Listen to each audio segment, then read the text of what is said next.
जरूर। नीचे पूरी स्क्रिप्ट को एक सुसंगत कहानी नैरेटिव के रूप में पैरा में लिखा गया है।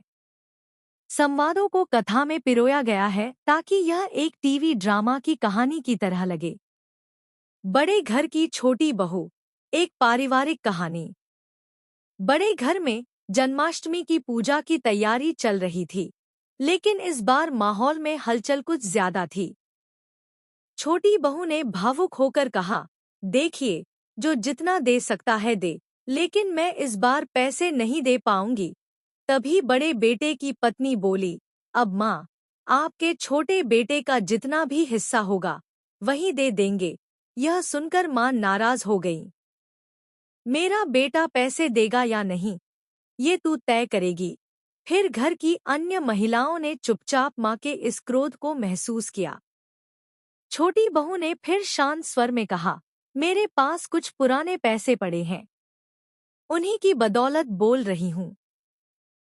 आप विश्वास कीजिए माँ।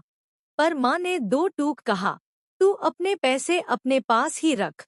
लेकिन बहू ने अपनी मंशा स्पष्ट की, पैसे मेरे पास रखने के लिए नहीं है माँ।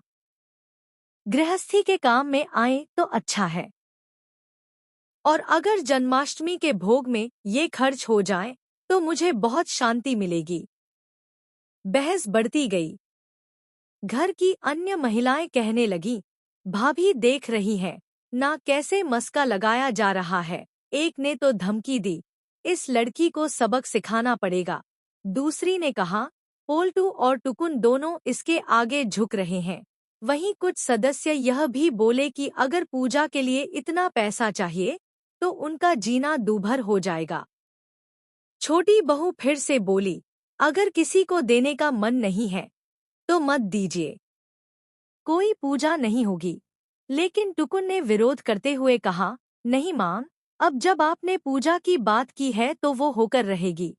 फिर मां पर आरोप लगने लगे कि उन्होंने मायके वालों को बुलाने के लिए इतना खर्चा तय किया है। छोटी बहू ने सभी के सामने कहा, अगर दीदी लोगों के मायके वाले भी आएं तो क्या बुरा है। यह सुनकर एक चाची बोली, अब तू तय करेगी किसे बुलाना है। बहू ने जवाब दिया, नहीं चाची, मैं सिर्फ सुझाव दे रही हूँ।